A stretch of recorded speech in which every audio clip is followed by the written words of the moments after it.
¿Cómo, ¿Cómo tener una cuenta de Estados Unidos en El Salvador? Quédate, que esto te va a interesar. Los últimos días en redes sociales hemos visto cómo algunos creadores de contenido están dándole bastante beneficio a una nueva plataforma de pago, lo cual le reduce bastantes costos en relación a la conversión y la llegada de ese efectivo hacia el país.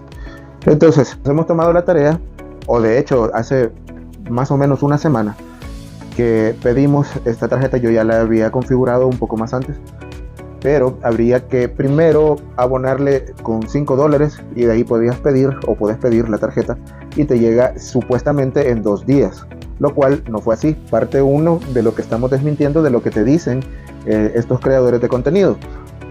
La tardanza puede ser excusable porque estamos en fechas festivas. Estamos hablando